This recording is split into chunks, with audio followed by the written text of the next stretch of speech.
आज Doubtnut app download करें। Doubtnut पर अपने सभी गणित, रसायन विज्ञान, भौतिक विज्ञान और जीव विज्ञान के डाउट्स का करो सफाया। बस प्रश्न की फोटो खींचो, एक ही प्रश्न को क्रॉप करो और तुरंत वीडियो सोल्यूशन पाओ।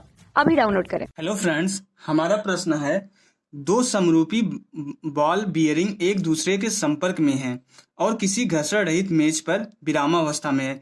इनके साथ समान द्रव्यमान का कोई दूसरा बॉल बियरिंग जो आरंभ में v चाल से गतिमान है सम्मुख संघट करता है।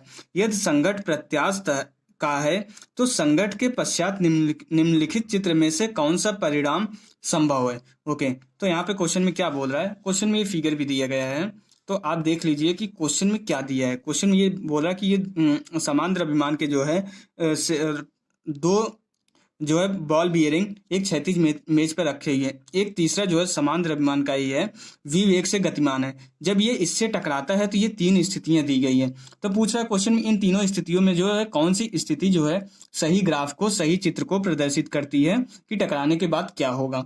ओके, तो यहाँ पे जो है सबसे पहले जो है ये टक्कर जो है प्रत्यास्थ टक्कर दिया है और इसके बाद जो है मान लेते हैं हम द्रव्यमान, जो बॉल बियरिंग का द्रव्यमान मान लेते हैं हम, सबका जो है m है। ओके, तो मान लेते हैं द्रव्यमान जो है m है। ओके, अब इसके बाद हमें क्या करना है कि अगर ये प्रत्यास्थ टकरा रही है, अगर ये संघट कर रही है तो स्टार्टिंग में, प्रारंभ में जो गतिज ऊर्जा होगी, हमें पता है ऊर्जा संरक्षण का सिद्धांत यहाँ पे लागू होगा। ऊर्जा संरक्षण का सिद्धांत हर जगह लागू होता है। ऊर्जा हमारी नियत होती है, वो जो है चेंज नहीं होती है, बल्कि एक प्रकार की ऊर्जा दूसरे प्रकार की ऊर्जा में बदलती रहती है। तो यहाँ पे ऊर्जा संरक्षण का सिद्धांत लगेगा। प्रारंभ में जो गतिज ऊर्जा थी, प्रारंभ में जितनी गतिज ऊर्जा थी, ये टक्कर के बाद भी उतनी ही गतिज ऊर्जा होनी चाहिए। तो हम ये चेक करेंगे इस क्वेश्चन में, प्रारंभ में गतिज ऊर्जा निकालेंगे, उसके बाद देखेंगे टक्कर के पश्चात जो है इन तीनों स्थितियों में किसकी गतिज ऊर्जा जो है प्रारंभ की गतिज ऊर्जा के बराबर आ रही है। अगर जिसकी भी गतिज ऊर्जा प्रारंभ की गतिज ऊर्जा जिस स्थिति में बराबर आएगी, वही स्थिति हमारा इन तीनों में से जो है वही चित्र हमारा सही होगा, वही जो है टक्कर के बाद का जो है सही निरूपण, सही चित्र निरूपण होगा।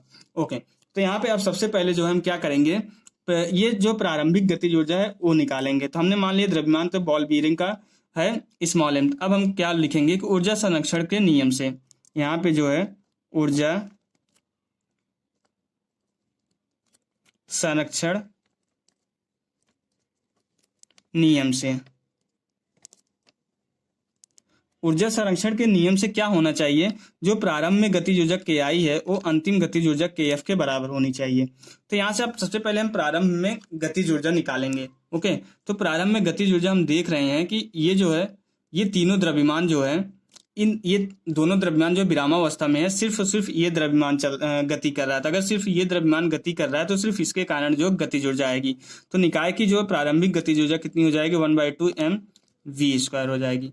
ओके, अब हम देखेंगे अंतिम गतिज ऊर्जा। अब तीनों स्थितियों में जो है अंतिम गतिज ऊर्जा निकालेंगे। तो यहाँ पे अब के फाइनल के लिए अंतिम गतिज ऊर्जा के लिए जो है सबसे पहले हम पहली स्थिति देखते हैं। ओके, फर्स्ट स्थिति, पहली स्थिति। ओके, पहली स्थिति में क्या हो रहा है कि आप पहली स्थिति में ये हो रहा है कि ये पहला वाला द्रव्यमान तो जो है विरामावस्था में आ गया, बाकी दोनों दूसरे और तीसरे द्रव्यमान जो है ये जो है v/2 वेग से जो है इसी दिशा में चलने लगे हैं। अगर ये विरामावस्था में आ गया और ये दोनों जो है इसी दिशा में चलने लग रहे हैं, तो इस निकाय की अगर हम गतिज ऊर्जा निकालेंगे, अंतिम गतिज ऊर्जा देखेंगे तो कितना हो जाएगा, ये 1/2। ओके, 1/2 इन दोनों का द्रव्यमान और इनके जो है वेग का जो है स्क्वायर का जो है मल्टीप्लाई हो जाएगा। तो कितना हो जाएगा, 1/2 द्रव्यमान कितना हो जाएगा इनका, दोनों का m+m हो जाएगा, और हमारी गति वेग कितना दिया, v/2 का स्क्वायर हो जाएगा। अब जब इसको हम सॉल्व करेंगे तो अंतिम गतिज ऊर्जा कितनी निकल के आएगी, तो ये निकल के आएगा 1/4 mv²। ओके, कितना आया, के फाइनल बराबर हो गया 1/4 mv²। तो हमारे प्रारंभिक गतिज ऊर्जा कितनी थी, 1/2 mv², अंतिम गतिज ऊर्जा 1/4 mv² आ रही है। तो ये जो है दोनों बराबर नहीं है, इस ऊर्जा संरक्षण नियम से दोनों बराबर नहीं है। अगर दोनों बराबर नहीं है तो हमारी पहली वाली स्थिति कैंसिल हो गई, ये पहली स्थिति जो है नहीं होगी, वो सही निरूपण नहीं है, चित्र वो सही नहीं है। अब इसके बाद जो हम दूसरी स्थिति की बात करेंगे। ओके, अब दूसरी स्थिति में हम देखेंगे,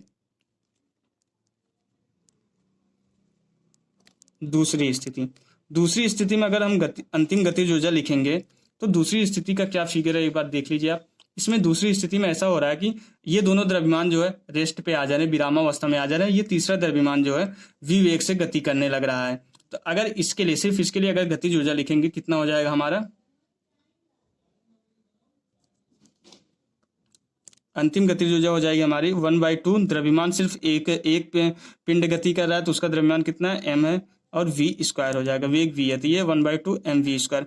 अब यहाँ पे देख रहे हैं ये अंतिम गतिज ऊर्जा जो है प्रारंभिक गतिज ऊर्जा के बराबर हो गई, ऊर्जा संरक्षण नियम का पालन कर रहा है। तो हमारी जो दूसरी स्थिति होगी ये सही चित्र होगा दूसरी स्थिति वाला।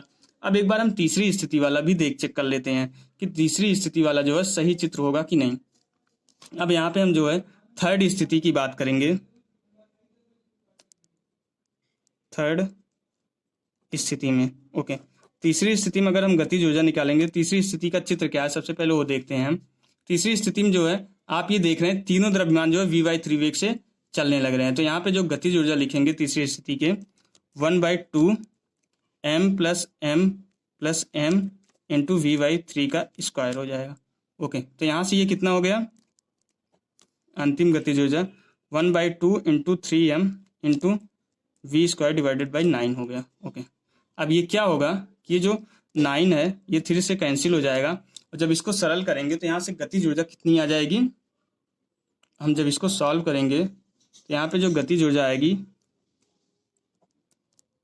1/6 mv स्क्वायर। तो यहाँ पे गतिज ऊर्जा कितनी आएगी 1/6 mv स्क्वायर। ये अंतिम गतिज ऊर्जा अभी भी जो है प्रारंभिक गतिज ऊर्जा के बराबर नहीं है तीसरी स्थिति में। तो जो है ये भी जो है ऊर्जा संरक्षण नियम का पालन नहीं कर रहा है, तो ये तीसरी स्थिति भी कैंसिल हो जाएगी। तो हमारी सिर्फ कौन सी स्थिति सही होगी, दूसरी स्थिति ही जो है हमारा जो है चित्र का सही निरूपण करेगा। तब देख लेते हैं एक बार तीनों स्थितियों को एक बार हम फिर से देखते हैं। उसमें जो दूसरी स्थिति होगी वही जो है हमारा सही चित्र होगा। ओके, तो हमारा जो है दूसरी स्थिति में क्या है।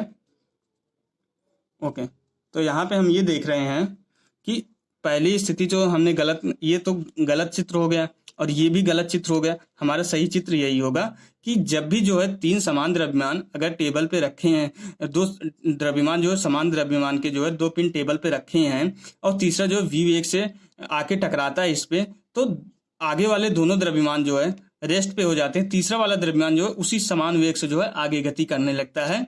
तो ये हमारा जो है यही स्थिति जो है सही होगी, यही हमारा सही आंसर हो जाएगा। Okay, thank you. कक्षा 6वीं से 12वीं से लेकर नीट, IIT, JEE वो एडवांस के लेवल तक 1 करोड़ से ज्यादा छात्रों का भरोसा।